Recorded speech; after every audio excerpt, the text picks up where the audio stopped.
তিনি যে মন্ত্রিসভা 6 মাস আগে গঠন করেছিলেন, এটা সারা বিশ্বে একটি স্বাভাবিক প্রক্রিয়া।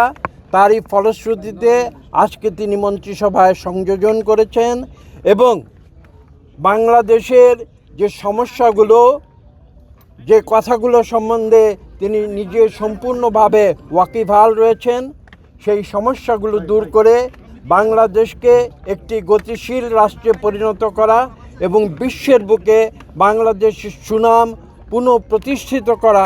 ঠিক যেভাবে আমি বলেছি একটি দ্বিতীয় ক্রান্তিকাল, যেটা মনে রাখতে হবে আজকে আমাদের, যে বাংলাদেশের অপর একটি ক্রান্তিকালে যখন এই দেশের সমগ্র মানুষ কিংকর্তব্য বিমূঢ় হয়েছিল, যখন এই দেশে স্বাধীনতার যুদ্ধের উপযুক্ত সময় উপনীত হয়েছিল, যখন এদেশে যে রাজনৈতিক একটি দল যারা নিজেদের স্বাধীনতার পক্ষের শক্তি বলে দাবি করে, তারা যখন তাদের দায়িত্ব পালনে ব্যর্থ হয়েছিল, সেই সময় তিনি শহীদ প্রেসিডেন্ট জিয়াউর রহমান কালুরঘাট বেতার কেন্দ্র থেকে স্বাধীনতার ঘোষণা দিয়েছিলেন।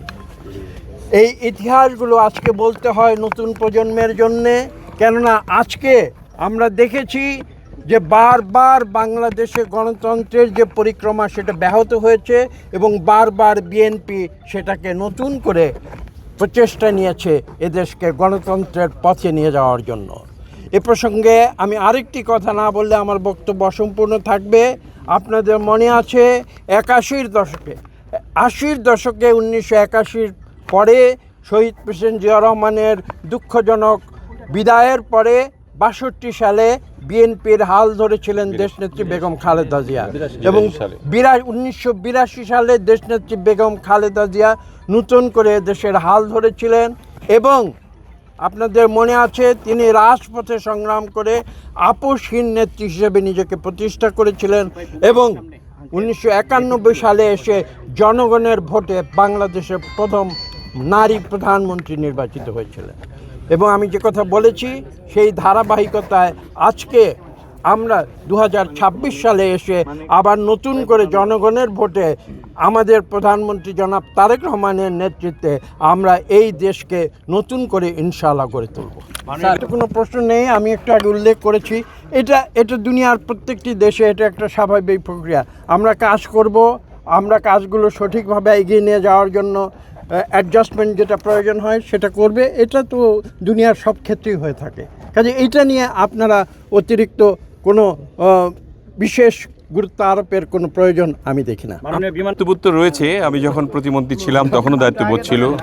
আমরা মাননীয় প্রধানমন্ত্রীর নেতৃত্বেই কাজ করছিলাম এবং মাননীয় প্রধানমন্ত্রী জনাব তারেক রহমান যেভাবে বাংলাদেশের ফেস মানে যে আমাদের বাংলাদেশ বিমান, আমাদের সিভিল এভিয়েশন, পর্যটন কর্পোরেশনকে যেভাবে তিনি সাজাতে চান, সেটার লক্ষ্যে তিনি হয়তো পরিবর্তন এনেছেন এবং আমাদের যে আমার সঙ্গে যিনি ছিলেন তিনিও একটি মন্ত্রণালয়ে পুনর্বহাল হয়েছেন এবং আমরা মনে করি যে এটা নিশ্চয়ই তিনি চান যে ডাইনামিক ওয়েতে এই বিষয়গুলি যাতে আমরা সম্পন্ন করতে পারি, আমরা যাতে পর্যটনের বিস্তার ঘটাতে পারি অনেক। এবং তিনি যেহেতু এনটিসির সভাপতি আমাদের মাননীয় প্রধানমন্ত্রী, তার নিশ্চয়ই কোনো প্ল্যান আছে। সমস্ত প্ল্যানই কিন্তু বাংলাদেশের উন্নতির জন্য এবং বাংলাদেশ জনসাধারণের আপনার উন্নতির জন্য। তিনি এই উন্নতি চিন্তা করেছেন যে কিভাবে কাকে দিয়ে কোথায় কাজ করালে ভালো হবে, সেইভাবে তিনি চিন্তা করেই কিন্তু আমাদেরকে পদায়ন করেছেন। আমি আল্লাহর কাছে শুকরিয়া জানাই এবং বিশেষ কৃতজ্ঞতা মাননীয় প্রধানমন্ত্রী জনাব তারেক রহমানের প্রতি। চ্যালেঞ্জ হিসেবে মনে করছেন না? চ্যালেঞ্জ তো অনেক রয়েছে, সেই চ্যালেঞ্জগুলি মোকাবেলা করতে হবে। ইতিমধ্যেই 6 মাসের মধ্যে আমরা অনেক দূর কাজ এগিয়ে নিয়েছি। এখন এক্সিকিউশন করার জন্য যে সময়টি দরকার সেই সময়টি আমাদের লাগবে। আল্লাহর রহমতে আমরা মনে করি আগের চেয়ে অনেক অনেক গুণে এই মন্ত্রণালয় ভালো করবে। 6 মান্থে বাংলাদেশের ভিজিবিলিটি মাননীয় প্রধানমন্ত্রীর নেতৃত্বে আজকে বিশ্বে ইজ ভেরি হাই এবং একটা ব্যালেন্স রিলেশনসের দিকে আমরা বেজিং বলেন, ওয়াশিংটন বলেন, মিডল ইস্ট বলেন, we have a very balanced foreign policy আমরা দিচ্ছি। এখানে এগুলো হচ্ছে অলরেডি কন্টিনিউড, মানে these are continued engagements. Sheikh Hasina পালিয়ে যাওয়ার টেররিস্ট 1,500 মানুষ হত্যা করে ভারতে গেছে, তার প্রতি আমাদের জুডিশিয়াল প্রক্রিয়ার একটা আউটকামও আছে in some of the cases. There are more cases pending. Extradition treaty আছে ভারতের সাথে। তো এগুলা তো আর নতুন কোনো কন্ডিশন বা নতুন ফর্ম অফ এঙ্গেজমেন্ট না, these are ongoing things. So এই প্রসেসের সাথে আমরা এঙ্গেজের মধ্যে, তারপরে আরও ক্রিমিনালরা আছে যারা পালিয়ে ভারতে আছে। তো এটা একটা স্বাভাবিক দাবি, বাংলাদেশের মানুষের সেন্টিমেন্টের দাবি, যাতে ওই প্রক্রিয়ার মধ্যে আমরা প্রক্রিয়ার মাধ্যমে ওইটাকে আমরা প্রাধান্য রেখে ভারতের সাথে আমরা এঙ্গেজ করি। So we will engage, we want a positive relationship with India. কেন রাখবো না? আমাদের নেইবার, উই শুড একটা ওয়ার্কিং রিলেশনশিপ থাকবে, কিন্তু আমাদের ন্যাশনাল ইন্টারেস্টকে শুধু ভারত না, কোনো দেশের সাথে ন্যাশনাল ইন্টারেস্ট কম্প্রোমাইজ করে তো আমরা কিছু করতে পারি না।